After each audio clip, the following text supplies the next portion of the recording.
very much.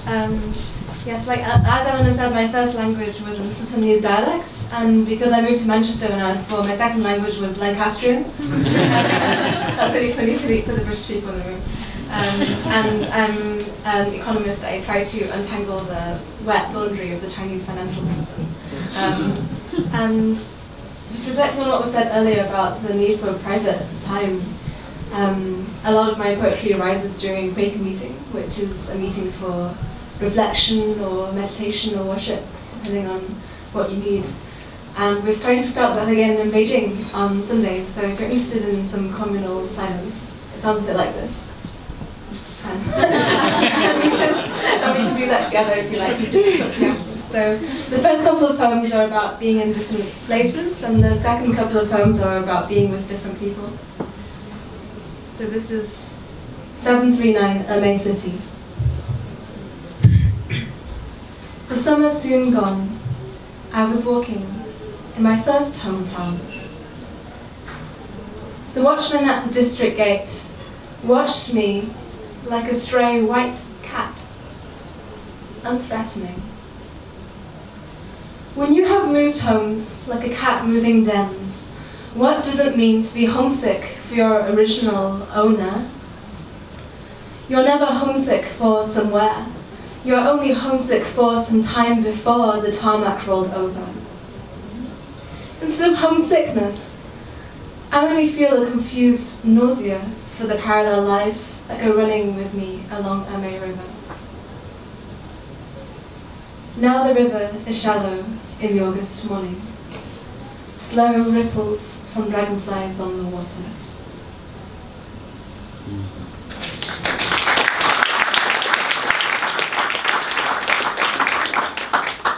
This poem is called Names.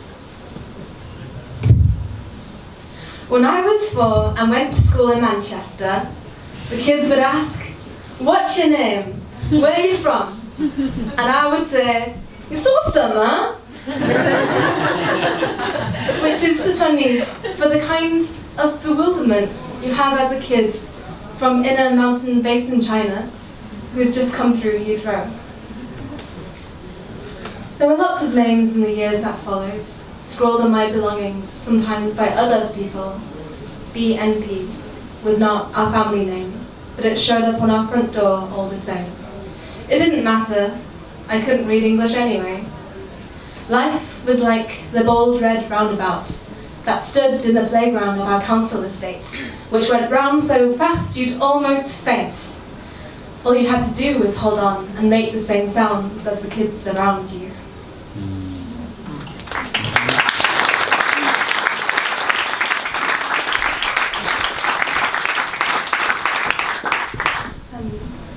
This third poem is called Other Men's Limbs.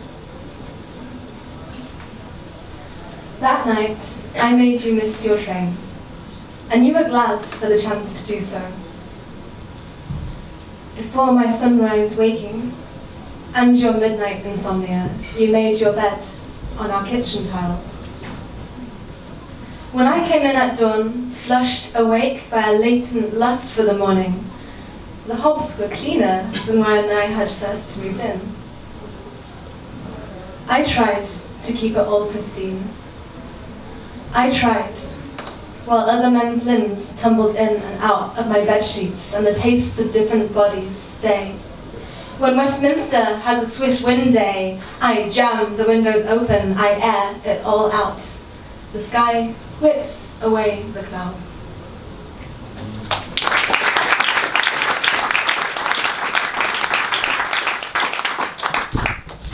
Talking about the tour.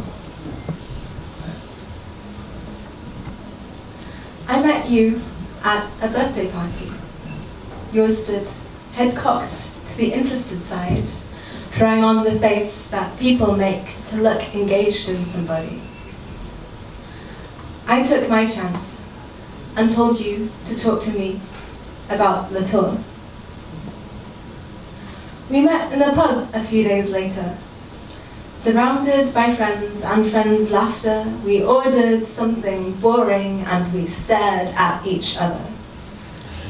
We talked about the tour as they rang last orders. Some humid afternoon, I got up, washed my face, and cycled to meet you. We hung on the swings, but it was looking like drizzle. So you asked me to dinner, and we started to talk about the tour as the rain came over. One morning you nuzzled your stubble sharp chin in between my thighs and opened your mouth. We didn't speak for a while after that. You were busy falling in love with a woman who loved you, whereas I had been busy falling in the tour.